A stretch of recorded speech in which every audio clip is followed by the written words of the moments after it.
Right.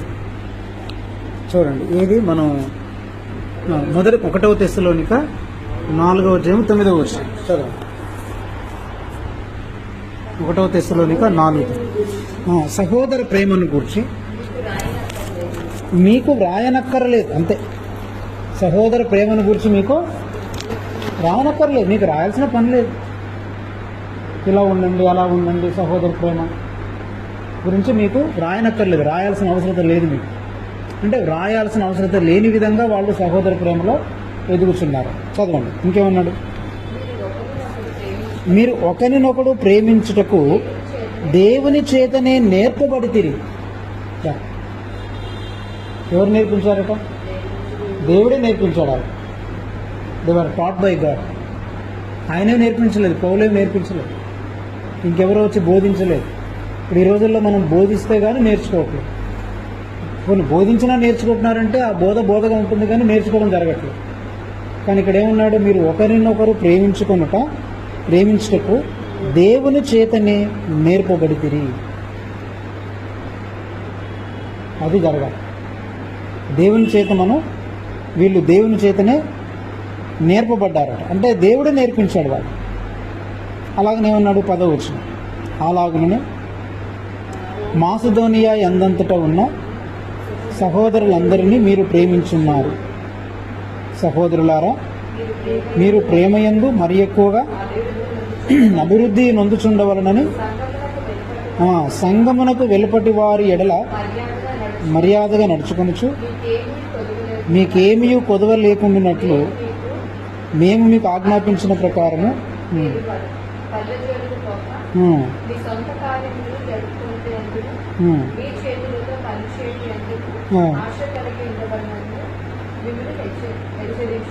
చాలు, అంతే. అట్లా అదొకటి. తర్వాత ఇంకొకటి ఏమంటాడంటే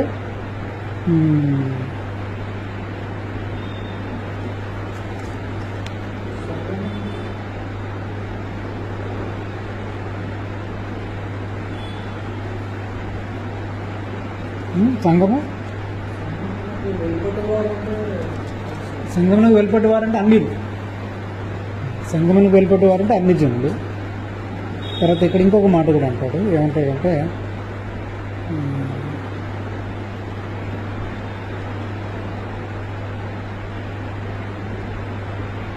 చూడు, 3వ అధ్యాయము 4వ వచనం చివర్లు అంటాడు. చూడు,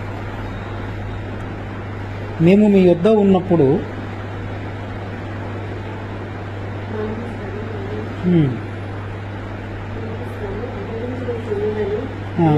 ఏమన్నాడు?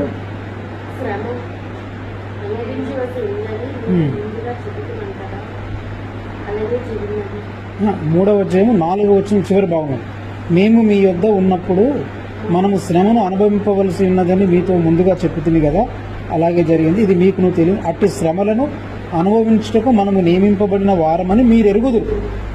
మనం శ్రమలను అనుభవించుటకు నియమించబడిన వారమని మీరు ఎరుగుదురు. అంటే మీకు తెలుసు ఆల్రెడీ. అంటే ఏంటి? అది కూడా ఏం బోధించలేదు. మనము శ్రమలను పొందుటకు, శ్రమలను అనుభవించుటకు మనము నియమించబడిన వారం. అంటే దేవుడు ఎందుకు నియమించాడు మనల్ని? ఆశీర్వాదాలు పొందుకున్నట్టు కాదు. మనల్ని ఎందుకు నియమించాడంటే శ్రమలను అనుభవించుటకు దేవుడు మనల్ని నియమించాడు అనే విషయం కూడా మీకు తెలుసు. మళ్ళీ ఈ శ్రమలు వస్తున్నాయండి, తట్టుకోలేకపోతున్నామండి అని చాలామంది అంటుంటారు కదా. ఈ శ్రమల నుంచి మేము ఎలా బయటపడాలి, వాటి కొరకు ప్రార్థనలు చేయండి, దాని నుండి ఎలా తప్పించుకోవాలని చాలామంది ప్రయాసపడతారు. కానీ ఏమంటే శ్రమలను అనుభవించటకు మీరు నియమించబడ్డారనే సంగతి మీకు తెలుసు. చూసారు? అట్లాగనే వీళ్ళు ఇంకేమన్నాడు చూడు, ఇట్లా చాలా ఉంటుంది వీళ్ళ గురించి. తర్వాత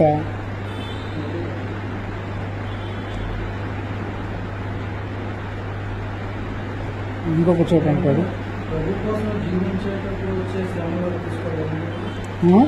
అంతే, ప్రభు కొరకు జీవించడాన్ని బట్టి వచ్చే శ్రమలు అవి. తర్వాత ఇంకోటి చూడండి, 2వ తెస్సలోనిక గ్రంథం, 2వ తెస్సలోనిక 1:4 చూడండి.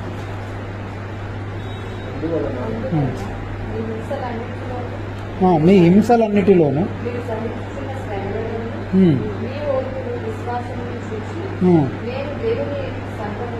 మీ అందు అతిశయపడుచున్నాను. ఉమ్, దేని కొరకు మీరు శ్రమపడుచున్నారు? ఉమ్, ఆ దేవుని రాజ్యమునకు మీరు యోగ్యులని ఎంచబడి నిమిత్తము ఉమ్. మీరు పోల్చుకొనగా దేవుని న్యాయమైన తీర్పునకు స్పష్టమైన సూచనయై ఉన్నది. చాలు అంతే. చూసారా ఏమన్నాడు? మీ హింసలన్నిటిలోనూ మీరు సహించుచున్న శ్రమలలోనూ మీ ఓర్పును విశ్వాసమును చూచి మేము దేవుని సంఘములలో మీ యందు అతిశయపడుచున్నాం. దేని కొరకు మీరు శ్రమపడుచున్నారో ఆ దేవుని రాజ్యమునకు మీరు యోగ్యులని ఎంచబడు నిమిత్తము. దేని కొరకు మీరు శ్రమపడుచున్నారో ఆ దేవుని రాజ్యం, అంటే దేని కొరకు మీరు శ్రమపడుతున్నారు? దేవుని రాజ్యం కొరకు శ్రమపడుతున్నారు, దేవుని కొరకు శ్రమపడుతున్నారు. వాళ్ళ విశ్వాసము, వాళ్ళ సహనము, వాళ్ళ ఓర్పును చూచి దేవుని సంఘములలో మీ యందు మేము అతిశయపడుచున్నాము. పౌలు నేర్పించలేదు ఇలా. ఓర్పు విశ్వాసం ఇలా ఉండాలని పౌలు నేర్పించలేదు. అంటే దేవుని చేత వాళ్ళు నేర్పబడ్డారు. కాబట్టి మనం ఇప్పుడు ఇవన్నీ పరిచర్య కానీ, ప్రార్థన జీవితం కానీ, విశ్వాసం కానీ, పరిశుద్ధులుగా ఉండడం కానీ, ఇవన్నీ కూడా ఏంటంటే మనం దేవుని చేత నేర్పబడతాము. అవి నేర్చుకోవాలన్నమాట. మనం ఏంటంటే ఇది టీచింగ్ ప్రోగ్రాంలో నేర్పించేది కాదు అసలు. యాక్చువల్ టీచింగ్ ప్రోగ్రాం పెట్టేసి నేర్పించేది కాదు. ఇది పరిశుద్ధాత్ముడే మనకు నేర్పిస్తాం. అందుకని ఈ శ్రమలు అనేవి కూడా ఇక్కడ జస్ట్ ఇంకొక మాట చెప్తాను. ఇక్కడ శ్రమలు అనేటువంటి 3 రకాలుగా ఉంటాయి జనరల్గా మనకు వచ్చే శ్రమ. ఒకటేంటంటే ఒకటేమో జనరల్గా అంటే ప్రకృతి వైపరీత్యాల వలన కలిగే శ్రమ. ఒకటి ప్రకృతి వైపరీత్యాల వలన కలిగే శ్రమ అంటే న్యాచురల్ డిజాస్టర్స్ అంటాం. అంటే లైక్ సునామీస్, భూకంపాలు, వాటికి మనం బాధ్యులం కాదు. ఇప్పుడు కరోనా వైరస్ ఎవరు బాధ్యుడు? దానికి మనం బాధ్యులం కాదు. కాబట్టి న్యాచురల్ డిజాస్టర్స్ అంటే ప్రకృతి వైపరీత్యాల వలన కలిగే శ్రమలు ఒకటి. రెండవది ఏంటంటే ఈ లోకాన్ని మనం వెంబడిస్తున్నందువలన మనకు వచ్చే శ్రమలు. యాక్చువల్గా శ్రమలు మనకు రావు, కానీ లోకాన్ని వెంబడిస్తున్నందువలన వచ్చే శ్రమలు. మూడవ రకమైన శ్రమలు ఏంటంటే ప్రభువుని వెంబడిస్తున్నందువలన వచ్చే శ్రమ. నేటి దినాల్లో దాదాపుగా క్రైస్తవులందరికీ ఉన్న శ్రమలన్నీ మ్యాక్సిమం 99.99% కూడా మనకు వచ్చే శ్రమలన్నీ ఏ శ్రమలు చెప్పండి? ఈ 2 కేటగిరీస్లోనే పడతాం. అందరూ ఈ 2 కేటగిరీస్లోనే ఉన్నారు. అంటే న్యాచురల్ డిజాస్టర్స్ వలన వచ్చేటువంటి శ్రమలు, జలుబు, దగ్గు, తుమ్ము, కరోనా వచ్చిందండి. అంటే న్యాచురల్ డిజాస్టర్ వలన వచ్చినటువంటి శ్రమలను ఎన్ని శ్రమలు ఓర్చుకున్నాను తెలుసా అండి?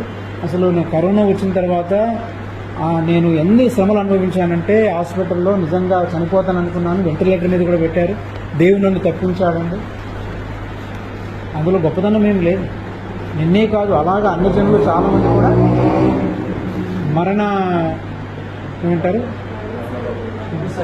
మరణాన ఛాయల్లోంచి విడిపించబడ్డ వాళ్ళు. అవి న్యాచురల్గా వచ్చేటువంటి డిజాస్టర్స్. అవి శ్రమలను బట్టి దేవుడు నన్ను రక్షించాడండి, ఎన్ని శ్రమలు ఓర్చుకున్నానండి, ఎన్ని కష్టాలు పడ్డాను అంటే నువ్వు దేవుని కొరకు పడిన కష్టాలు కాదు. అవి దేవునిలోకి లెక్కలోకి రావు తెలుసా. ఆ శ్రమలు దేవుని దగ్గర లెక్కలోకి రావు. వాటిని సాక్ష్యాలు కూడా చెప్పకూడదు. అంటే సాక్ష్యాలుగా చెప్పడానికి కూడా పనికి రావు. ఎందుకంటే ప్రభు కోసం చేసావా, నా కోసం చేసావా? ప్రభువుని బట్టి ఇక్కడ వచ్చినాయి కావు. అవి న్యాచురల్గా వచ్చిన డిజాస్టర్స్. సరే, ఏదో దేవుని కృప ఉంది, కామన్ గ్రేస్ కింద రక్షించాడు కాబట్టి దేవునికి స్తోత్రం చెల్లించాలి, తప్పేం లేదు. దేవునికి స్తోత్రం చెల్లించాలి. మొత్తం మీద దేవుడు కాపాడాడు. తను ఎందుకు కాపాడాడో తెలుసుకొని, ఏ ఉద్దేశం కొరకు కాపాడాడో తెలుసుకొని, ఆ ఉద్దేశం కొరకు జీవించడానికి నేను చంపకుండా దేవుడు కాపాడు. అదొకటి. రెండోది ఏంటంటే ఇంకా ఎక్కువ శ్రమలు ఏంటంటే ఇవి మెడిసిన్ వేసుకుంటే తగ్గిపోతాయి. ఇవి మనకు న్యాచురల్గా వచ్చేటువంటి ఇవన్నీ మెడిసిన్ వాడితే ఆటోమేటిక్గా తగ్గిపోతాయి. కొన్నిసార్లు దేవుని కృప అంటే మన ప్రమేయం లేకపోయినా దేవుణ్ణి ప్రార్థించినా దేవుడు కూడా తగ్గిస్తాడు. అది వేరే విషయం. రెండోది ఏంటంటే మనం లోకాన్ని వెంబడిస్తున్నందువలన వచ్చేస్తాం. చాలా మట్టికి వచ్చేటువంటి శ్రమలు క్రైస్తవులకు especially just because they are chasing the world. Because of chasing the world they are getting so many sufferings, so many problems. అంటే లోకాన్ని వెంబడించడం అంటే ఏంటి? ఇప్పుడు ఉన్నటువంటి వాడు అమెరికా వెళ్ళి ఉద్యోగం చేస్తున్నాడు. అక్కడ నాకు కోల్డ్ పడట్లేదండి, లేకపోతే చర్మం అంతా నాకు స్కిన్ డిసీజ్ వస్తుందండి. నీకు వచ్చిన శ్రమ దేని కొరకు? ప్రభు కోసం వెళ్ళావా? నువ్వు డబ్బు సంపాదన కొరకు వెళ్ళి, నువ్వు లోకంలో ధనం సంపాదించి గొప్పోళ్ళు అవ్వాలి, సెటిల్మెంట్ అవ్వాలనే ఉద్దేశంతో అక్కడికి వెళ్ళి ఆ తాలూకా నీకు శ్రమలు కష్టాలను తెచ్చుకొని దేవుడు నాకు స్వస్థపరచాలి, నా కొరకు ప్రార్థన చేయండి, నన్ను విమోచించేలాగా కాపాడేలాగా ప్రార్థన చేయండి అంటే అలాంటి వాటి కొరకు ప్రార్థనలు చేయబడవు. ఒకవేళ ప్రార్థనలు చేసినా దేవుడు వినడు. For such things there will not be any prayers. అర్థమైంది? లోకాన్ని వెంబడిస్తున్నావు, అంత దూరం వెళ్ళి నేను ఎవరు చేయమని నిజంగా ప్రభు నేను వెళ్ళమన్నాడు. ప్రభుని వెళ్ళమంటే మరి ప్రభుని అడుగు, ప్రభు ఎందుకు వెళ్ళమన్నాడు అంటే దేవుడు ఈ లోకంలో మనల్ని మనం ప్రమోట్ చేసుకోవడం కొరకు, అంటే మనల్ని మనం ఈ లోకంలో ఎస్టాబ్లిష్ చేసుకోవడం కొరకు దేవుడు ఎప్పుడు కూడా ఒక వ్యక్తిని ఎంకరేజ్ చేయడు. ఎందుకని? ఈ లోకమంతా కూడా దేవుని యొక్క ఉగ్రత కింద ఉంది. The whole world is under the Rath of God. దేవుని యొక్క ఉగ్రత కింద ఉన్నదాన్ని, దేవుని శాపం క్రింద ఉన్నదాన్ని, దేవుని న్యాయ తీర్పు కింద ఉన్నదాన్ని దేవుడు నీకు ఎలా ఇస్తాడు? దాన్ని వెంబడించమని ఎలా చెప్తాడు నీకు? దాని వెంట పరిగెత్తమని ఎలా చెప్తాడు? మనం కూడా దేవుని ఉగ్రత, ఇప్పుడు ఏదైనా ఇప్పుడు ఒక డ్రింక్ ఉందనుకో, మాజా అని డ్రింక్ ఉందనుకోండి ఉదాహరణకి, లేదా అంతకుముందు వచ్చాయి కదా మన నూడిల్స్ లాంటివి, ఏమంటారు వాటిని, నూడిల్స్ లాంటివి తినొద్దన్నారు అప్పట్లో. మ్యాగీని ఏం చేశారు? బ్యాన్ చేశారు కొంతకాలం. అది తినకూడదని చెప్పి బ్యాన్ చేశారు. బ్యాన్ చేసిన తర్వాత మొత్తం దేశం అంతా బ్యాన్ చేశారు కొంతకాలం. అలాంటి వాళ్ళు నీ పేరెంట్స్గా ఉంటే, నువ్వు మంచి తల్లివి మంచి తండ్రి అయితే వెళ్ళిపోయి నా కొడుకు, దేశం అంతా బ్యాన్ చేసి అడ్వర్టైజ్మెంట్ ఇచ్చేసి పేపర్లు ఇచ్చిన తర్వాత నీకు తెలిసిన తర్వాత నువ్వు వెళ్ళి మీ పిల్లలకి మ్యాగీ చేసి పెడతావా చెప్పినావు?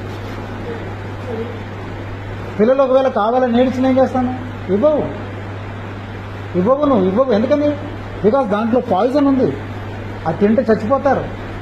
మరి ఇప్పుడు మనం అలాంటి ఈ లోక సంబంధమైన లోకము సాతాను పెట్టేటువంటి ఆఫర్స్ని, లోకం ఇచ్చేటువంటి ఆఫర్స్ని మనం దానికి ఆకర్షితులమై వాటి వెనకాల వెళ్ళి వాటిని సంపాదించుకోవడానికి వెళ్తే అవి దేవుడు ఇచ్చాడని ఎలా చెప్పగలము? దేవుడు నిన్ను అలాంటి వాటిలోకి ఎలా నడిపిస్తాడు? అలాంటి వాటిని సంపాదించుకోవడానికి how God will encourage you? How can God lead you? అలాంటి వాటిలోకి ఎంకరేజ్ చేయడు కదా, లీడ్ చేయడు కదా. నువ్వు వెళ్ళిపోయి అక్కడికి వెళ్ళి కష్టాలు తెచ్చుకొని, డిసీజులు తెచ్చుకొని, నాకు బీపీ వచ్చిందండి, షుగర్ వచ్చిందండి, స్కిన్ ప్రాబ్లం వచ్చిందండి, ఐసైట్ ప్రాబ్లం వచ్చిందండి, నాకు అక్కడికి వెళ్ళిన తర్వాత నుంచి నాకు ఎందుకో బాడీ అంటే కళ్ళు తిరుగుతున్నాయండి. ఇవన్నీ కూడా మనం తెచ్చుకున్నటువంటి ప్రాబ్లమ్స్. అలా అక్కడ నాకు నీళ్లు పడట్లేదు, అర్థమవుతుంది. అందుకని దేవుని ఉగ్రత క్రింద ఉండేటువంటి వాటిని దేవుడు తన బిడ్డలకు ఇవ్వడు. అసలు యాక్చువల్గా అది అక్కడ దేవుని ప్రేమను అర్థం చేసుకోవట్లేదు మనం. దేవుడికి ఇవ్వట్లేదు, నీ అంతటి నువ్వు వెళ్ళిపోయావు, నువ్వే డబ్బు సంపాదించేసుకుంటావు. నువ్వు అడిగావా దేవుడిని వెళ్ళమని? నిజంగా నువ్వు దేవుడు ప్రభు మరి ఇక్కడికి వెళ్ళమంటావు వద్దా, నీ చిత్తమ కాదని పోయి అడిగెళ్ళావా? అడగలేదు. ఏమనంటే చెప్తారు మేము ప్రార్థన చేసి వెళ్ళామని అంటారు. అది కూడా ఎలా చేస్తారు ప్రార్థన?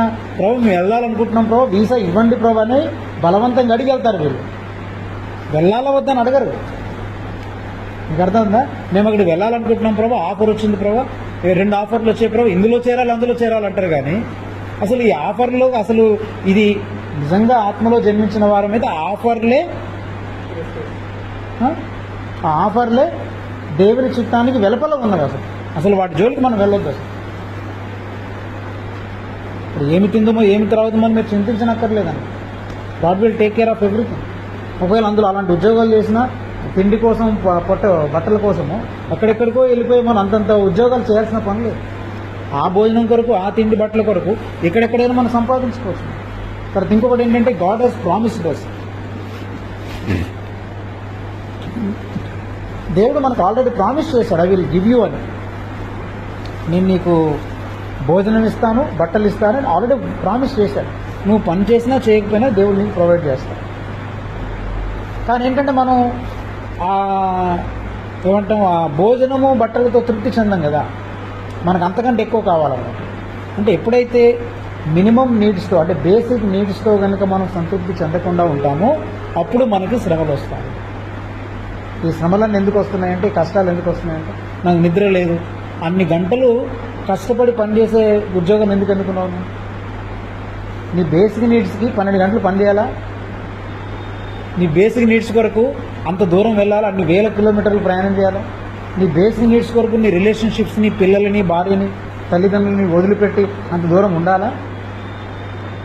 ఇవి ఎక్కట్లేదు మనకి బుర్రకు. నేను ఇంత చదివాను కాబట్టి నాకు ఇక్కడ చదువుకి, నాకు ఇక్కడ ఉద్యోగం లేదండి, అందుకని నాకు హైదరాబాద్లో ఉంది, చెన్నైలో ఉంది, అక్కడ ఢిల్లీలో ఉంది, అక్కడ ఉంది, ఇక్కడ ఉందని చెప్పి అన్ని ప్రాంతాలకు పారిపోతున్నాం మనం. It is purely chasing the world. So కాబట్టి మన దేవుడు తన పిల్లలకి ఎన్నడూ కూడా దేని మీదనైతే అందుకని భూమి అందంతటా దేవుని ఉగ్రత ఉంది తెలుసా, కంప్లీట్గా. అందుకే రోమా 1:18 ప్రకారం పరలోకము నుండి దేవుని యొక్క ఉగ్రత, దేవుని కోపము భూలోకం అంతటి మీద బయలుపరచబడుచున్నది. బయలుపరచబడుచున్నది అంటే ఎప్పుడో వస్తుందని కాదు, మళ్ళీ already the Rath of God is being displayed అన్నమాట. దేవుని యొక్క ఉగ్రత ఆల్రెడీ ఉంది, అది దేవుని ఉగ్రత కనబడుతూనే ఉంది. ఇప్పుడు కరోనా రూపంలో ఉగ్రత వచ్చింది, దేవుని ఉగ్రత. ఇంకా వేరు వేరు విధాలుగా దేవుని ఉగ్రత వస్తూనే ఉంది, కంటిన్యూస్గా ఉగ్రత ఉంది. కాబట్టి మీరు అందులో ఉండకండి, మీరు అందులో నుంచి బయటకు రండి. అందుకని మీరు ఏమైనా తీసుకోండి, ఎన్ని ప్రాబ్లమ్స్ అని చెప్పండి, మీరు ఆ సమస్యలన్నీ they will fall in to this category. Most of the Christians they fall in to this category. ఇప్పుడు నేను చాలా దూరం వెళ్ళాలుతున్నానండి, నేను ఉద్యోగానికి వెళ్ళాలంటే నాకు బండి లేదండి, 3 బస్సులు మారాల్సి వస్తుంది బ్రదర్, చాలా ఇబ్బంది పడుతున్నానండి. ఒక్కోసారి అయితే నేను ఆటో దొరకగా బస్సు దొరక చాలా ఇబ్బంది పడుతున్నాను, ఒకసారి కింద పడిపోయానండి. 3 బస్సులు మారి ఉద్యోగం చేయమని నీకు ఎవరు చెప్పాడు? ఫస్ట్ నీకు ఎవరు కొని తెచ్చుకున్నాడు ఈ ప్రాబ్లమ్స్? నువ్వు కొని తెచ్చుకున్నావు కానీ దూరం దేవుడు వెళ్ళమని చెప్పాడు నీకు. పోనీ వెళ్ళినా అక్కడ నువ్వు ప్రభు కొరకు సాక్షిగా ఉండమని ప్రభు వెళ్ళమంటే వెళ్ళావా? అక్కడికి వెళ్ళిన తర్వాత కొన్ని ప్రభు కొరకు సాక్షిగా ఉంటున్నావా, లేదా ఊరికనే నీ సంపాదన కొరకు వెళ్తున్నావా? అది ఆలోచించడం. వాళ్ళ కష్టాలని చెప్తుంటారు. డ్యూటీకి వెళ్తున్నానండి, ఇంటికి వచ్చేసరికి మళ్ళీ పిల్లలకు వంట చేయాలంటే మళ్ళీ ఎర్లీ మార్నింగ్ 4 o'clock లేవాల్సి వస్తుందండి. కొందరైతే వైజాగ్ నుంచి రాజమండ్రి కూడా వెళ్ళొస్తున్నారు డ్యూటీకి, తెలుసు. All the way Rajahmundry up and down చేసిన వాళ్ళు ఉన్నారు, నాకు తెలుసు. రాజమండ్రి వెళ్తారు, తుని వెళ్తున్నారు. ఎర్లీ మార్నింగ్ అని చెప్తున్నాడు 3:30కి లేస్తాడట. ఎర్లీ మార్నింగ్ 3:30కి లేచి ఎక్కడ ఎస్కోటలో 3:30కి లేచి అక్కడి నుంచి అనకాపల్లి వెళ్ళి, అనకాపల్లి కాదు, అక్కడ నుంచి 4 o'clock బస్సు ఉంటే ఆ బస్సు పట్టుకొని ఆర్టీసీ మన రైల్వే స్టేషన్కి వెళ్ళి, రైల్వే స్టేషన్ దగ్గర ఏదో ట్రైన్ ఉంటే ఆ ట్రైన్ పట్టుకొని, జన్మభూమి ట్రైన్ ఏదో పట్టుకొని మళ్ళీ తుని వెళ్ళి అక్కడి నుంచి మళ్ళీ వాళ్ళ స్కూల్కి వెళ్ళి అవన్నీ పని చేసుకొని మళ్ళీ 4 గంటలకు 5 గంటలకు ముగించుకొని రాత్రి వచ్చేసరికి 10:30, 11 అవుతుంది. 11 గంటలకు వచ్చి నువ్వు ఏం తింటావు, ఏం పడుకుంటావు, మళ్ళీ వెంటనే 3:30కి లేవా? ఏంటి జీవితం? మళ్ళీ నా కొరకు కొంచెం ప్రార్థనలో పెట్టండి బ్రదర్ అంటే, నీ కొరకు ఏం ప్రార్థన చేయాలంటే నీ ఉద్యోగం తీసేయమని ప్రార్థన చేయాలి, అంతే కదా. వాళ్ళు ఎవరి కొరకు ప్రయాసపడుతున్నారు? Are they really serving the Lord are they serving themselves? They are not serving God, they are serving themselves. అది లోకత్వం అన్నమాట. ఇది పాపం యాక్చువల్గా. ఈ లోకత్వం నుంచి మనం విమోచింపబడాలి అంటే మనం ఉద్యోగాలు చేయొద్దు, ఏం చేయొద్దు అని కాదు. మనం ఏంటంటే మన బేసిక్ నీడ్స్ కొరకు కష్టపడాలి. అలా అని చెప్పేసి ఇక నేనేం చేయకుండా ఇంట్లో కూర్చుంటానంటే కూడా మళ్ళీ తప్పే. అర్థమైందన్నమాట. గాడ్ విల్ లీడ్ యూ అంటే దేవుడు నిన్ను నడిపిస్తాడు. పలానా చోటుకి వెళ్ళు, పలానా పని చేసుకో, కుటుంబాన్ని పోషించుకో, you go there and work for your family. కానీ ఎందుకు పని చేస్తున్నావు? ఆ పని చేయడం మళ్ళీ పోషణ కోసం కూడా కాదు. అక్కడ ఎందుకు పని చేస్తున్నావు అంటే ప్రభువు కొరకు, అక్కడ నువ్వు సాక్షిగా ఉండడం కొరకే పని చేస్తావు. ఆ నేపథ్యంలో దేవుడు నీకు కొంత ప్రావిజన్ ఇస్తున్నారు. ఆ ప్రావిజన్తో నువ్వు పోషణ పడుతున్నావు. ఒకవేళ if not there, God may take you to some other place. God may give you some other job. God may give you, కొన్నిసార్లు ఏ ఉద్యోగం కూడా ఇంట్లో కూర్చోవాలో నేను పోషిస్తాను. ఆ ఫేత్ లేదు మనకు, ఆ విశ్వాసం నేర్చుకోలేదు, మనకు ఎవరు నేర్పించలేదు. ఉద్యోగం లేకుండా వీడు ఇంట్లో కూర్చున్నాడు, ఉద్యోగం లేకుండా రోడ్డు మీద తిరుగుతున్నాడు. మళ్ళీ అది కూడా తప్పే. ఉద్యోగం లేకుండా ఊరికిన అక్కడిక్కడ రోడ్ల మీద కూడా తిరగకూడదు. దేవుని బిడ్డలు ఏదో ఒక పని చేస్తుంటారు, ఖాళీగా ఉండరు. They will be engaged in any some other work అన్న. నేను నాది ఎంటెక్ చేసిన తర్వాత అన్న ఒక స్కూల్లో నేను ఎంతకు చేరాను తెలుసా? 300 రూపాయలకి ఒక కాలేజీలో లెక్చరర్గా చేరాను. అంటే అవర్లీ బేసిస్ అన్నమాట, గంటకి 20 రూపాయలు అట్లా. ఒక 1 hour 2 hours చెప్తే నెలంతటికి ఒక్కోసారి అంటే 1200 యాక్చువల్గా, కానీ 1200 ఎప్పుడు రాలే, 300, 400 వచ్చేసారు. తర్వాత ఇది పెళ్ళైన తర్వాత చెప్తున్నా, పెళ్ళి కాకముందు, పెళ్ళైన తర్వాత కూడా. పెళ్ళైన తర్వాత ఒక 6 నెలలు అసలు జాబ్ కూడా లేదు. 6 నెలలు జాబ్ లేకుండానే అక్కడిక్కడ తిరిగేవాడిని. అంటే నా ఫోకస్ ఏంటంటే I must serve the lord, ప్రభువుని సేవించాలి, ఈ ఉద్యోగాలు ఇవన్నీ అడపాదారు.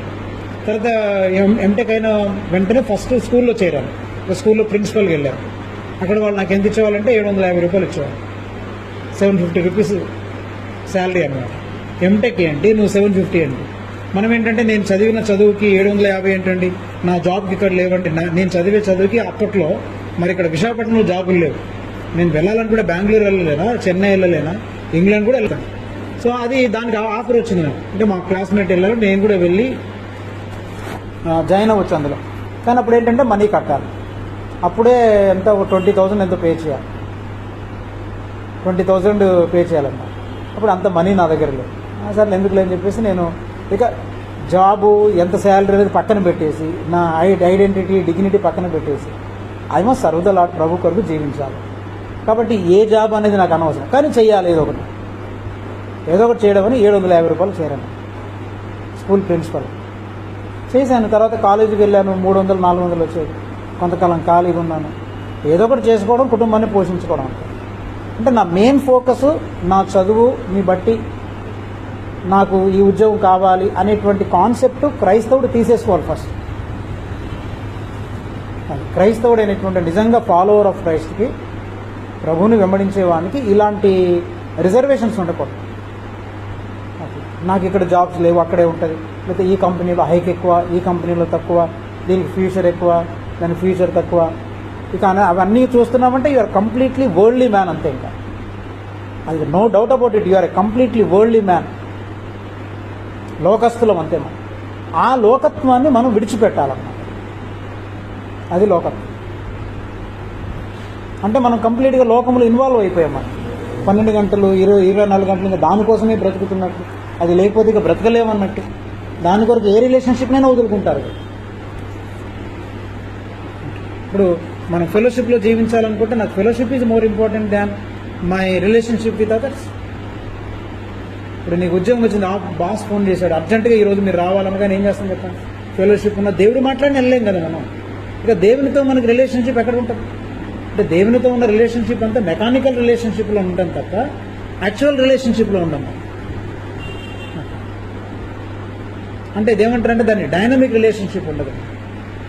అందుకని ఈ లోకాన్ని మనం విడిచిపెట్టాలి.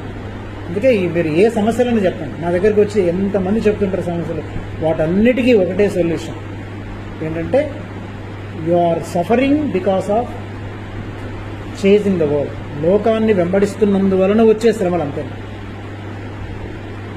ఆ శ్రమల నుంచి నువ్వు విడుదల పొందాలంటే ఒకటే సొల్యూషన్, ప్రార్థన కాదు. దానికి ప్రార్థనలు చేయనక్కర్లేదు, చేయకూడదు కూడా ప్రార్థన. దానికి వేరే సొల్యూషన్స్ లేవు, దానికి ఉపవాస ప్రార్థన లేవు. The only solution is leave it and come out of it అంతే. ఆటోమేటిక్గా నీ ప్రాబ్లమ్స్ అన్నీ పోతాయి. చెప్పాను కదా ఎగ్జాంపుల్ మీకు, మన చర్చ్లో కూడా చెప్పాను. ఒక పొల్యూషన్ ఉండేటువంటి కంపెనీలో పనిచేస్తుంది. పొల్యూషన్ ఉండే కంపెనీలో పనిచేస్తే నాకు ఆస్తమా వస్తుందనంటే, నువ్వు ఎంతమంది వైద్యుల దగ్గరికి వెళ్ళినా ఆస్తమా తగ్గదు. వాళ్ళు మెడిసిన్ ఇస్తుంటారు, తగ్గదు. అది వాళ్ళు ఏమంటారు ఫైనల్గా, మీరు ఆ కంపెనీ విడిచిపెట్టండి మీకు తగ్గిపోద్దాం. కంపెనీ విడిచిపెట్టి తగ్గిపోద్ది ఆటోమేటిక్.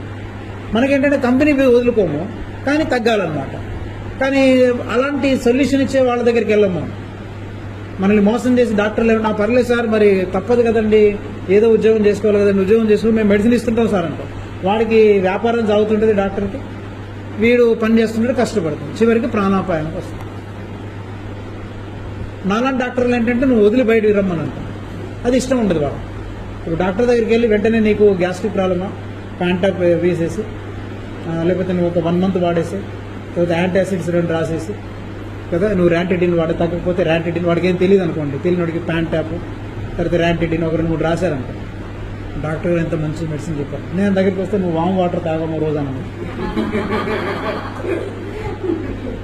అసలు మీరు డాక్టర్ అని అనవసరంగా వచ్చాను ఇక్కడికి, వామ్ వాటర్ తాగమంటాడు ఏంటి? అయితే రోజు ఒక వామాకు తినమో తగ్గిపోతాయంటే ఆ డాక్టర్ దగ్గరికి ఎవరు వెళ్తారని? ఇప్పుడు మన పరిస్థితి అలా ఉంది. మనం ఇలాంటి సొల్యూషన్ చెప్తే మన దగ్గర రారు.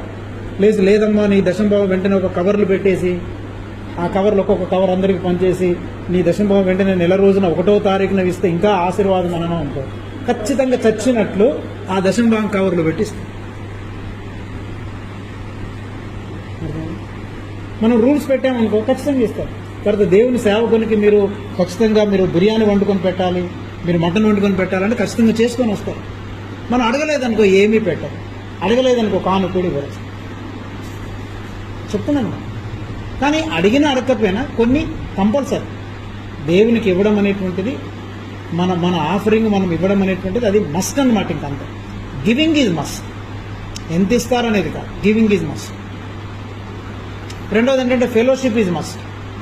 దేవుని బిడ్డలతో సహవాసంలో జీవించడం అనేది మస్ట్. అది లేకుండా ఉండకూడదు, ఉండడానికి వీల్లేదు. కనుక అట్లా ప్రేయర్ ఈజ్ ఫస్ట్, మస్ట్. దేవునితో సంబంధంలో జీవించడం అనేది మస్ట్. సో కాబట్టి ఇవి సమస్యలు అన్నమాట. అందుకని ఇక్కడ నుంచి మీరు గమనించండి, మీరు ఏ సమస్య అయినా చెప్పండి, ఒకటే solution, leave it and come and follow the lord. అందులో బయటికి రాదు, దానికి సొల్యూషన్ ఏం లేదు, దానికి సలహాలు లేవు. సలహాలు ఇవ్వనక్కర్లేదు, ప్రార్థనలు చేయనక్కర్లేదు, ఏం చేయనక్కర్లేదు. అది వదులుకొని బయటికి రా, నీకు అన్నీ తగ్గిపోతాయి. అది రెండోది. మూడోది ఏంటంటే ప్రభువుని వెంబడిస్తున్నందువలన నీకు కలిగే శ్రమలు అవి నిజమైన శ్రమలు. They are the true sufferings. ప్రభువు కొరకు నువ్వు ఉద్యోగాన్ని విడిచిపెట్టి, ఇది భయంకరమైనటువంటి మోసముతో కూడినటువంటి ఉద్యోగం, నాకు ఇది అక్కర్లేదు, ఇక్కడ నేను ఉంటే ప్రభువుని వెంబడించలేకపోతున్నాను అని ప్రభువు నిమిత్తమై మళ్ళీ. అంతేగాని కొంతమంది ఉద్యోగం వదిలేశానండి, ఎందుకు వదిలేసామంటే ఇంకొక చోట చాలా హైక్ ఎక్కువ ఉందండి, వీడు 2.5 ఇస్తున్నాడండి, వాడు 3.5 ఇస్తున్నాడండి, వదిలేసామంటే అది కూడా తప్పే. ప్రభువు కొరకు, ప్రభువుని వెంబడించడం కొరకు ఆటంకంగా ఉందని నువ్వు దాన్ని వదిలేసి నువ్వు వచ్చినప్పుడు కొన్నిసార్లు శ్రమలు వస్తాయి. అలాంటి శ్రమలు పొందుతున్నప్పుడు అవి నిజమైన శ్రమ. ప్రభువును వెంబడిస్తున్నందుకు నిన్నందరూ దూషిస్తున్నారా, ఇంట్లోంచి వెళ్ళగొట్టారా, అవి నిజమైన శ్రమ. అందుకే సంతోషించండి, ఆనందించండి, పరలోకంలో మీకు ధనము అధికము. మనోళ్ళు ఏం చేస్తారంటే వీటన్నింటి కలిపేస్తారు. మీరు అక్కడికి వెళ్ళి చాలా ఇబ్బందులు పడుతున్నారు కదండి, ఆఫీసులో బాస్ ద్వారా చాలా కష్టాలు వస్తున్నాయి కదా, అందుకని మీరు బాధపడకుండా మా దేవుడు మిమ్మల్ని ఆశీర్వదిస్తాడు ఏదో ఒక దినం, మీ దుఃఖ దినములు సమాప్తమగును, నీకు శోభాతిశయమానముగా నిన్ను పరిధిలో చేసేది, ఆశీర్వాదం వెంబడి ఆశీర్వాదం, ఇవన్నీ ప్రామిస్ చేస్తారు. అంటే ఇది ఎలా ఉందంటే మంటి గోడకు గచ్చిపూత పూసేవాళ్ళన్న. మంటి గోడకు అన్నాడు కదా ఎస్కేల్ గ్రంథంలో, మంటి గోడకు గచ్చిపూత పూసేస్తారు. ఇది ఎలాంటిదంటే ఒక బోన్ ఇరిగింది అనుకోండి, లోపల బోన్ ఇరిగింది, బోన్ ఇరిగిందని నీ దగ్గరికి వస్తే దానికి పైన జండుమం రాసింది. ఫార్మసిస్ట్ కూడా తనకు తెలుసు, ఇరిగిన బోన్కి జండుమం రాసి తగ్గిపోతాము. లోపల ఫ్రాక్చర్ అయింది కానీ బయటికి నువ్వు ఎంత మందు పూస్తే ఏం లాభం? కాబట్టి తగ్గాలంటే ఏం చేయాలి అంటే లోపల ముందు రిపేర్ చేయబడాలి. లోపల ముందు రిపేర్ చేయకుండా ఈ బోధకులు ఏం చేస్తున్నారంటే మంటి గోడకు గచ్చిపూత పూసేస్తాం, పాలిష్ పెట్టేస్తాం. మనలో కూడా ఏంటంటే ఇలాంటి బోధకులు నీ కోరుకుంటున్నారు అర్థం. అందుకని తమకు అనుకూలమైన బోధకులను ఏర్పరచు, అనుకూలమైన బోధకుల దగ్గరికి వెళ్తున్నారు అని వాళ్ళు కంఫర్టబుల్గా ఉండాలన్నమాట. వాళ్ళకి నొప్పి కలగకుండా చెప్పేటువంటి బోధ. మన దగ్గరికి వస్తే ఎవరు కంఫర్టబుల్గా ఉండలేదు. అందుకని లోకాన్ని ప్రభువుని వెంబడిస్తున్నందువలన కలిగేస్తున్నారు. తర్వాత ఇప్పుడు మన ఇండియాలో కానీ లేదా ప్రపంచవ్యాప్తంగా కూడా యాక్చువల్గా సంఘానికి ప్రజెంట్ కలిగేటువంటి శ్రమలు అవి శ్రమలు కావు. యాక్చువల్ శ్రమలు మనకు కలగట్లేదు తెలుసమ్మా. అసలు వీటన్నిటిని శ్రమలు అనొద్దు, ఇబ్బందులు, ఇరుకులు ఏమనొద్దు. మనం అంటే మనకి లోకాన్ని వెంబడిస్తున్నందువలన కొన్ని శ్రమలు వస్తున్నాయి, నో డౌట్, కొన్ని శ్రమలు కలుగుతున్నాయి. వాటిని మనం ఏం చేయాలంటే ప్రభు దగ్గరికి వెళ్ళి, ప్రభా లోకాన్ని వెంబడిస్తున్నందువల్ల నాకు శ్రమలు వస్తున్నాయి, నన్ను కనికరించండి, అందులోంచి విడిపించండి అని మనం పశ్చాత్తాపడాలి. ఒకటి జనరల్ శ్రమలు ఏమైనా కడిగితే, ప్రభా మరి మనకు వచ్చే జ్వరాలు కానీ ఏమైనా డిసీజెస్ అవి వచ్చినా కానీ ప్రభు దగ్గరికి వెళ్ళి ప్రార్థన చేసుకుంటే ఆయన కామన్ గ్రేస్ని బట్టి దేవుడు స్వస్థపరుస్తాడు. వాటిని మనకేదో వింత సంభవించుతున్నట్లు, మనకేదో ఎవరికి రాని కష్టాలు మనకే వచ్చినట్లు మనం పెద్దగా ఫీల్ అవ్వాల్సిన పని. వాటి కొరకు అందరికీ వాట్సాప్లో మెసేజ్లు పంపించేసి ఫలానా బ్రదరు మన కోమలో ఉన్నాడు, ప్రే అర్జెంట్లీ అని వాట్సాప్లో పెట్టనక్కర్. ఎమర్జెన్సీ ప్రేయర్స్, అర్జెంటుగా ప్రార్థన చేయండి. ఆడు ఎవరి కోసం బ్రతికి ఇక కోమాలోకి వెళ్ళాడు చెప్పు? ఎవరి కోసం వాక్యం చెప్పడం ద్వారా, ఎవరి కోసం జీవించడం ద్వారా కోమలోకి వెళ్ళాడు చెప్పు?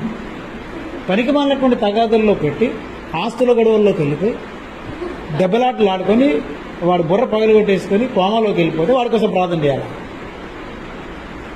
ధనాపేక్ష పరుల కోసం ప్రార్థన చేయమంటారు. వెళ్తుంటే ఆఫీస్కి వెళ్తుంటే యాక్సిడెంట్ అయిందండి, కాలు ఇరిగిందండి, ప్రార్థనలు పెట్టండి, అది అర్జెంట్ ఏం లేదు, వింతేం లేదు, దేవుని పెద్ద వింతేం అనిపించింది. నాకు కూడా అనిపిస్తుంటే చాలామందికి ఇలాంటివి జరుగుతుంటే ఐఎమ్ నాట్ సర్ప్రైజ్, తెలుసా.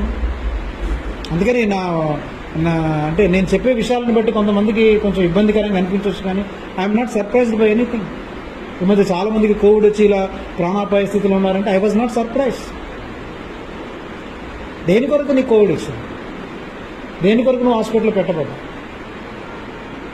Are you really chasing the Lord? Are you really following the Lord? Have you rejected the worldliness?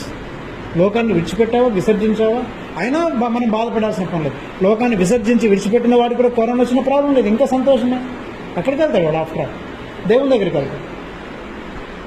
నువ్వు లోకాన్ని విడిచిపెట్టకుండా లోకాన్ని వెంబడిస్తూ కరోనా వచ్చింది, నాకు ప్రార్థన చేయండి, బయటికి రప్పించండి అంటే అసలు అలాంటి వాళ్ళ కొరకు బయటికి రప్పించాలని ప్రార్థన కూడా చేయొద్దు అనుకున్నాను, చేయలేదు కూడా. ఎందుకంటే వాడు బయటకు వస్తే మళ్ళీ లోకాన్ని వెంబడిస్తాడు. దేవుడు ఎందుకు రప్పించాడంటే లోకాన్ని విడిచిపెట్టడం కొరకు నీకు కరోనా రప్పిస్తే మళ్ళీ నువ్వేమంటున్నావు? ప్రభువా నిన్ను తప్పించండి అంటే నిజంగా నేను లోకాన్ని వెంబడిస్తున్నాను ప్రభువా, లోకాన్ని విడిచిపెట్టడానికి నాకు సహాయం చేయండి అని ఆ జ్ఞానోదయమై ప్రార్థన చేయడు వాడు. కొన్ని అలాంటి జ్ఞానోదయమై అడిగితే అప్పుడు ప్రార్థన చేసి వాడి కనుక మనం మళ్ళీ మంచి ఆరోగ్యం ఇవ్వమని ప్రార్థన చేసామనుకో, ఆ ఆరోగ్యం దేని కొరకంటే మళ్ళీ వాడు లోకాన్ని వెంబడిస్తాం. అలాంటప్పుడు ఎందుకు చేయాలి ప్రార్థన అలాంటి వాడికి? అందుకని చాలామందికి యాక్సిడెంట్ అయింది, హాస్పిటల్ పెట్టబడ్డారు, కోమాలో ఉన్నారు, వెంటిలేటర్ మీద ఉన్నారు. ఉండని, వాట్ ఫర్ యువర్ సఫరింగ్? దేని కొరకు సఫర్ అవుతుంది? పౌరులాగా ఏమైనా ప్రభు కొరకు ప్రయాణాలు చేస్తూ నీకు యాక్సిడెంట్ అయిందా? వాక్యాన్ని ప్రకటిస్తూ నిజమైన సత్యసువార్తని చెప్తుంటే నీ మీద దాడి జరిగిందా? లోకంలో ఉండేటువంటి వాటిని విసర్జించడం వలన, లోకంలో ఉండేటువంటి వాటిని తృణీకరించడం ద్వారా నీ తల్లిదండ్రులను బయటికి వెళ్ళగొట్టారా? అలాంటి చెప్పండి, అలాంటి చూపించండి.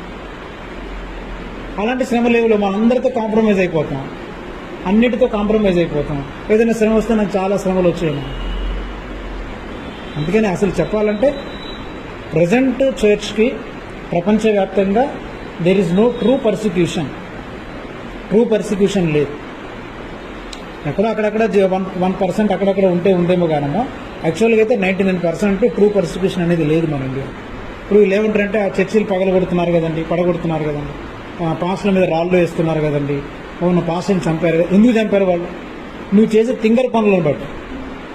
కమ్మగా తిన్నగా రోడ్డు మీద వెళ్ళేవాడికి నువ్వు మైక్ పెట్టేసుకొని యేసుప్రభువు నమ్మండి లేదు నువ్వు నరకానికి వెళ్తావని అది కరపత్రం వస్తే కొట్టడి నిన్ను. Is it the way of preaching the gospel? సువార్తను ప్రకటించే విధానం అదా? యేసుప్రభువు అలా చేయమన్నాడా నిన్ను? వీధుల్లోకి వెళ్ళిపోయి ఒక బెటాలియన్ వేసేసుకొని కరపత్రాల పంచులు ఇంటింటికి వెళ్ళిపోయి కరపత్రం ఇచ్చేసి సువార్త చెప్పానండి, వాళ్ళు మా మీద దాడులు చేశారండి, బైబిల్ కాల్ చేశారండి, కొట్టారండి, మమ్మల్ని రక్తం కారుతుందండి, దేవుని కొరకు ఎన్ని శ్రమలు పడుతున్నావు. అవి కూడా దేవుని కొరకు నువ్వు పొందిన శ్రమలు కాదు. నువ్వు వేసేటువంటి తింగరేసాలని బట్టి నీకు వచ్చేటువంటి శ్రమ. అసలు that is not the way of preaching the gospel. ఏమన్నాడు? మనం చెప్పాను కదా, మీరు క్రీస్తు పత్రికే అయి ఉన్నారయ్యా, ప్రజలందరూ తెలుసుకొనొచ్చు చదువుకొనుచున్న మా పత్రికలు మీరే కారా? ప్రజలందరూ మీ జీవితాలని చదువుతూ తెలుసుకుంటూ రక్షణ పొందాలి, అలా జీవించమని దేవుని యొక్క వాక్యం చెప్తే నువ్వు వెళ్ళిపోయి జీవించడం చేతగానోడే కరపత్రాలు పంచుతాడు, జీవించడం చేతగానోడే ప్రసంగాలు చేస్తుంటాడు. వాడికి జీవించడం చేత కాదు. అందుకని ఏంటంటే ఏదో రూపంలో మనం కార్యక్రమం చేయాలి కదా. జీవించడం చేతగానోడు మీటింగ్లు పెడతా ఉంటాడు, జీవించడం చేతగానోడు ఏదో ఒక ప్రోగ్రాం పెట్టేస్తుంటాడు. ఏదో ఒకటి కనబడాలి కదా, ఒక సభ పెట్టాలి. జీవించడం చేతనన్నాడు వాడికి మన అవసరం లేదు. జీవించే వాడికి ప్రోగ్రాంలతో సంబంధం లేదు, జీవించేటువంటి వాడికి వేరే స్ట్రక్చర్స్తో సంబంధం లేదు, వాడికి వీళ్ళతో ఏం సంబంధం లేదు.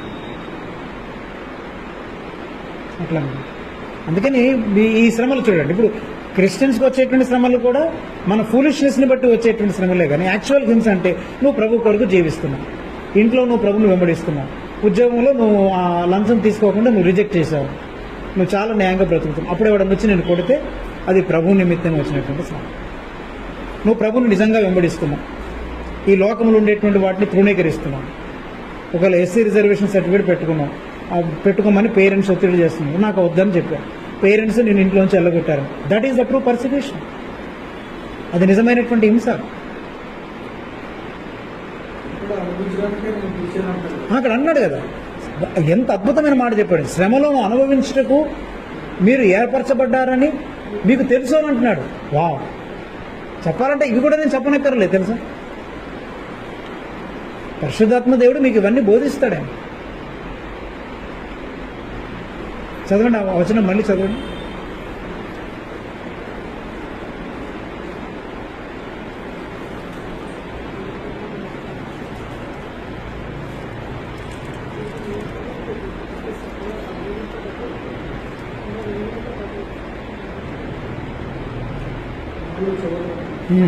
చదవండి.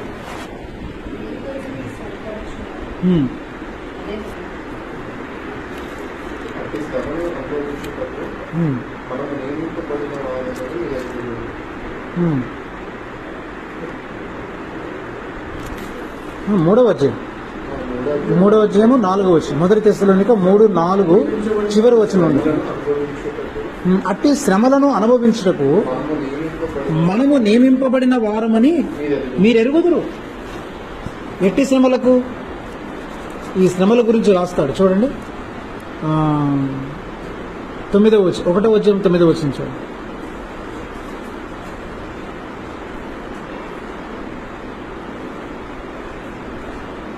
ఒకటో తెస్సలోనిక 1:9. మీ యొద్ద మాకెట్టి ప్రవేశము కలిగను, అక్కడి జనులు మమ్మను తెలియచెప్పుచున్నారు.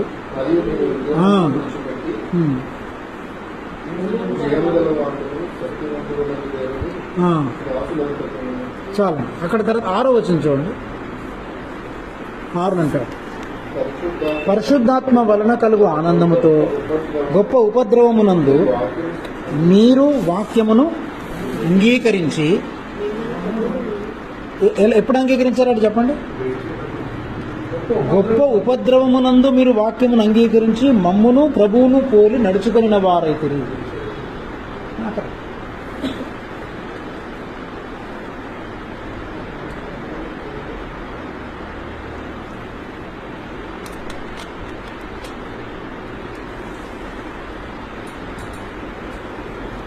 చూసారా ఎప్పుడు నమ్ముకున్నారట వాళ్ళు? గొప్ప ఉపద్రవమునందు. ఇది తెస్సలోనిక సంఘ స్థాపన చెప్పాలంటే కేవలము పౌలు. మనము మొదట అపొస్తలుల కార్యముల గ్రంథం 17వ అధ్యాయంలో చూడగలం వీళ్ళ గురించి. ఈ సంఘం ఎలా స్థాపించబడిందంటే పౌలు అక్కడ కేవలం 3 విశ్రాంతి దినములు మాత్రమే ఉంటారు. ఈ సంఘము 3 విశ్రాంతి దినములు పౌలు యొక్క పరిచర్య ఫలితంగా స్థాపించబడినటువంటి సంఘం ఇది. 17వ అధ్యాయంలో మీరు తర్వాత చదవండి.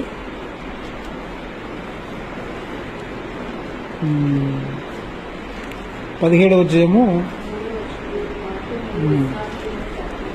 ఎన్నో వచనము? 3వ వచనం అంటారు. 17:3 అంటారు. క్రీస్తు శ్రమపడి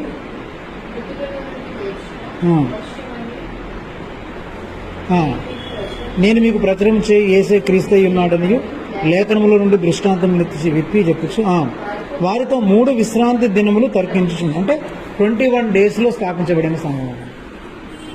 ఇక మళ్ళా మరి పౌలు ఈ తెస్సలోనికకు వెళ్ళినట్టు కానీ మళ్ళీ వాళ్ళని ఉత్తరం రాశాడు తప్ప మళ్ళీ వాళ్ళని బలపరిచి అస్తమానం మీరు ఇలా ఉండండి అలా ఉండండి అని మనకులాగా బైబిల్ క్లాస్ పెట్టి క్లాస్ ఉందా లేదా, క్లాస్ ఉంటే రావడం లేకపోతే మానేయడం, క్లాస్ ఉంటేనే రావడం, మళ్ళీ క్లాసులో ఉందని నేర్చుకుంటున్నామా, దాని కొరకు ఎంత ప్రయాసపడుతున్నాం, ఆ జీవితం రావాలని ఎంత మనం దుఃఖపడుతున్నాము, వేదన పడుతున్నాము. ఆ నొప్పి ఆ బాధ మనకు కలగట్లేదు. చెప్పాలంటే వీళ్ళందరికంటే ఎక్కువ తీర్పు మనకే ఉంటుంది. వాళ్ళు 3 విశ్రాంతి దినములలోనే సంఘ స్థాపన జరిగిన తర్వాత ఎన్ని నేర్చుకున్నారు వాళ్ళు?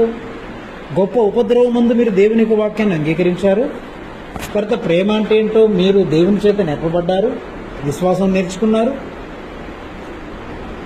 చూసారా 3 వారాలలో స్థాపించబడినటువంటి సంఘం ఎంత బలంగా ఉందమ్మా. మరి మనం ఎన్ని సంవత్సరాలు బట్టి ఎన్ని నెలలు బట్టి దేవుని యొక్క వాక్యాన్ని ఇంత నేర్చుకుంటున్నా మనల్ని ఎందుకు రూపాంతరం జరగట్లేదు? అంటే మనం ఒక క్లాస్ లాగా సమాచారం లాగా వినేసి వెళ్ళిపోతున్నాం అది. సో కాబట్టి మనం ఎందును బట్టి మనకు హింసలు శ్రమలు వస్తున్నాయి. ఆ శ్రమలు హింసలు ప్రభువుని బట్టి వస్తున్నాయి. Is it because of following the Lord? Are we really ప్రభువుని వెంబడిస్తున్నందువల్ల నా బంధువులందరూ మనల్ని ఎవరు వదిలిపెట్టలేదు తెలుసా? మన బంధువులందరితో బాగుంటాం మనం. వాళ్ళు ఇంకా మనల్ని ఇష్టపడుతుంటారు. ఎందుకని? వాళ్ళు చెప్పిన దానికి తల ఊపుతుంటాం మనం, తరిగడ జింతరతా. తల్లిదండ్రులతో కాంప్రమైజ్ అవుతాం మనం, బంధువులతో కాంప్రమైజ్ అవుతాం, అన్నదమ్ములతో అందరితో కాంప్రమైజ్ అయిపోతాయి. నీకు ఎవరు శత్రువు చెప్పింది? అందుకని మనకి ఎవరి ద్వారా శ్రమలు కలగదు. అందుకని వారి స్వజనుల వలన శ్రమలు, ఈవెన్ తెస్సలోనికీయులకు కూడా స్వజనుల వలన శ్రమలు వచ్చాయి. పౌలు కూడా అంటాడు కదా, మా స్వజనుల వలన శ్రమలు వచ్చాయి. మనకి స్వజనుల వల్ల ఎక్కడ వస్తున్నాయి శ్రమలు చెప్పండి? అంటే మనం లోకాన్ని రిజెక్ట్ చేసినప్పుడే, అంటే నిజంగా మనం ప్రభువును వెంబడిస్తున్నప్పుడే మనకి శ్రమలు వస్తాయి. ఆ శ్రమలు ఏంటంటే ఇప్పుడు నేను చెప్పేటువంటి శ్రమ. మనం ప్రభువుని వెంబడి ఈ లోకాన్ని తృణీకరించినప్పుడే మనం ప్రభువుని వెంబడించగలం. ప్రభువుని వెంబడించినప్పుడే మనకు అలాంటి శ్రమలు వస్తాయి. ఈ లోకాన్ని తృణీకరించినంత వరకు మనం ప్రభువుని వెంబడించినట్లే శ్రమలు రావు. ఇప్పుడు మా ఆయన తిట్టాడండి, నన్ను బాగా కొట్టాడండి, చాలా హింసలు పడుతున్నానండి, మా ఆయన రోజు నన్ను ఏపుకు తింటున్నాడండి. దేని నిమిత్తం ఏపుకు తింటున్నాడు? నువ్వు నోరు తిన్నగా ఉండదు, ఏదో ఒక మాట అంటావు, అందుకని కొట్టాడు. అది పెద్ద శ్రమ? అది ప్రభు నిమిత్తమా? కాదు కదా. లేదా మా ఆవిడ చాలా భయంకరమైన వ్యక్తి అండి అంటే, మీ ఆవిడ నువ్వు చూడాల్సిన రీతిగా చూస్తే ఆవిడ బాగానే ఉంటుంది. ఆవిడని ప్రేమించకుండా నువ్వు ఊరంతా తిరిగేసి వచ్చి ఇంటి దగ్గర రాగానే సుర్రు అంటుంటే నీ భార్యని ఎలా ప్రేమిస్తుంది? అదో శ్రమ. నన్ను పిల్లలు పట్టించుకోవట్లేదండి, తల్లిదండ్రులు పట్టించుకోవట్లేదంటే అసలు ఇవి శ్రమలు కాదు. నిజంగా నువ్వు ప్రభువునే వెంబడిస్తూ ప్రభు కొరకు నువ్వు చేసుకున్నటువంటి తీర్మానాలు, నువ్వు తీసుకునేటువంటి డెసిషన్స్ని బట్టి వాళ్ళు డిస్టర్బ్ అయిపోయి, ప్రభు నిమిత్తమే వాళ్ళు వంటంతా బాగా చేసి పెడుతుంది, అన్ని విషయాల్లో బాగుంది, మరి ఇంకా నీకేంటి ప్రాబ్లం? అంటే ప్రభు నిమిత్తమే తాను తీసుకునేటువంటి తీర్మానాలను బట్టి వాళ్ళలో డిస్టర్బెన్స్ కలిగితే అది నిజమైనటువంటి శ్రమ. లోకాన్ని తృణీకరించడం మనం నేర్చుకోవాలి.